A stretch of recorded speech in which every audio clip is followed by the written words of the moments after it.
Wiper leader Kalonzo has asked Kenyans to ignore the screaming headlines that the National Super Alliance is on its deathbed due to the recent exchanges amongst two affiliate parties. Kalonzo says the exchanges are just but signs of healthy democracy existing within the coalition, adding that he will undertake the mediation role to bring Honorable Raila Odinga and Senator Moses Wetangula to a round table. Kalonzo, who was addressing a conference on mediation, themed Mediation for Development at Strathmore University in Nairobi today, said Kenyans are tired of combative politics and are yearning for political tolerance. That conference was not today. Yeah, the thing I'm now seeing on the papers is NASA is on its deathbed. And I consider myself an important player, I think. And I'm not aware that NASA is dying. If anything, I have to now mediate immediately. This one I'm going to do, mediate between my brother Moses Masika Wetangula and Raila Amolo Odinga. Because Mudavadi and I have no problem. And I'm quite sure President Uhuru Kenyatta and his deputy may need me to mediate. I don't know whether over Mao forest evictions, over whatever. So for me, this is so exciting. And if within that context, we are now talking about the fight against corruption, and this is one thing, I've said it before, if President Uhuru Kenyatta blinks in this fight against corruption, we'll have lost it.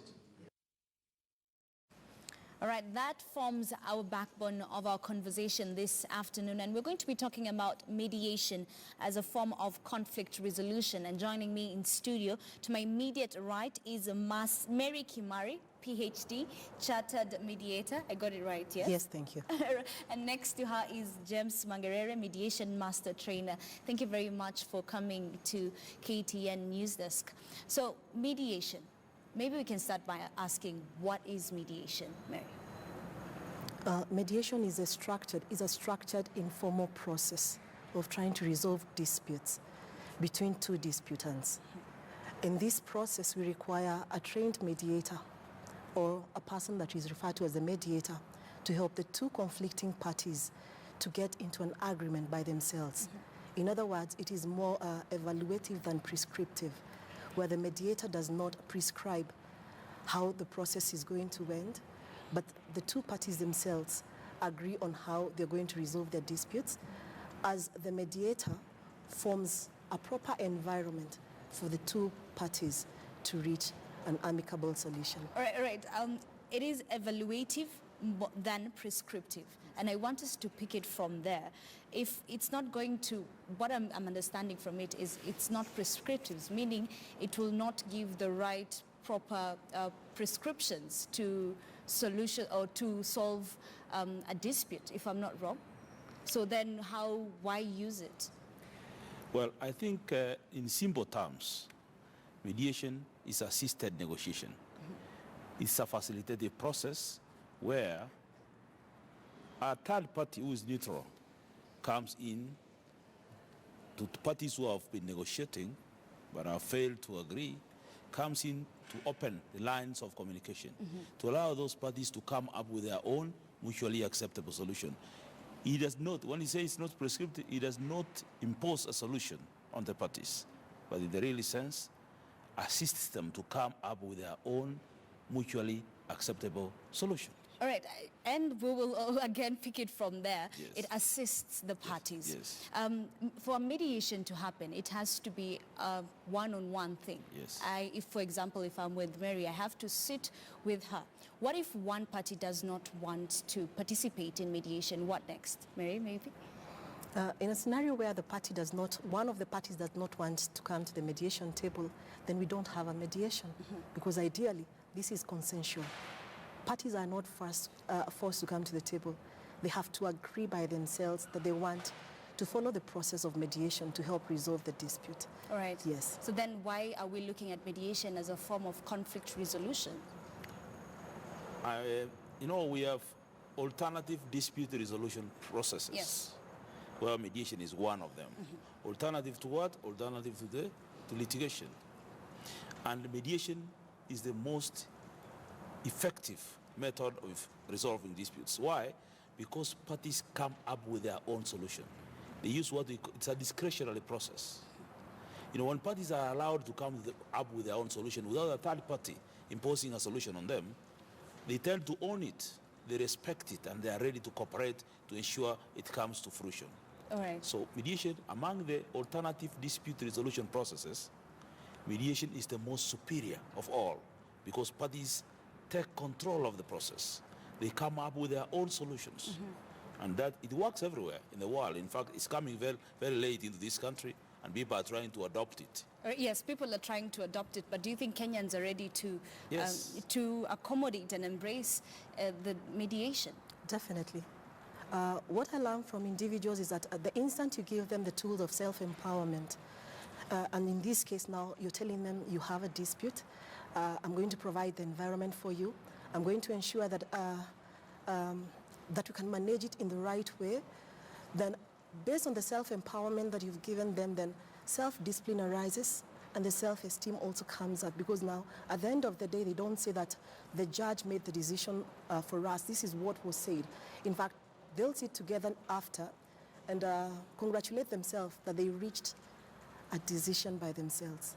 And I like how you've brought the issue of court, because in court there is a ruling, there is a verdict, but what happens in mediation? Well, parties sit down, they negotiate, come up with an agreement on their own. Everything within the process is confidential. But the final agreement that they have that emanates from a mediation session is a contract enforceable by law. Okay. Therefore, and it is something that parties have made, they respect it more. In court, there is a loser and there is a winner. In mediation, there is no loser because parties come up with a win-win solution made on their own. Yes. And parties tend to keep agreements that come out of mediation better than those agreements that come out of court, where one party wins and another one loses. Mark you, in court, there's no winner. The person who wins the case, you can win the war, you lose the battle. Or you win the battle and lose the war. But in mediation, you get a permanent solution to your disputes. It's only in mediation that parties get a permanent solution to their dispute. That's why I told you earlier, mediation is a superior process. All right, are there any cases of mediation that parties do not come to an agreement? Yes, indeed. And what happens then? 80% of disputes are resolved through mediation. 20% of disputes may not be resolved through mediation. And if an issue is not resolved through mediation, parties have options. They can refer their matters to arbitration, which is also a quasi-judicial process, or they may take their cases back to court. But when they take matters back to court, they already have understood their issues better. Issues that have gone through mediation, even if the parties fail to agree, when they get to court, they tend to, the issues are resolved easier because now they have already been narrowed down and parties understand each other much more. All right. Yeah, that's probably the reason why most countries prefer that matters go to mediation first before they are filed in the court system. And that's where we are going. Very soon, that's where we'll be going. All right. So Mary, maybe you can tell us the stages of mediation. The first stage of mediation is to approach the two parties, the two conflicting parties, and seek whether they are willing to come to the mediation table.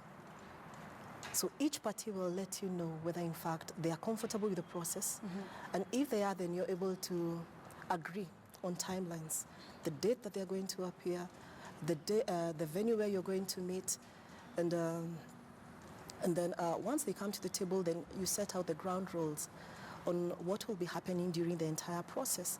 Some of the things that perhaps come up are, as we come to the mediation table, we've all agreed that the same shall be resolved as we live here. And this is going to be consensual, it is going to be confidential, and ideally you're going to own the solution that you come up with.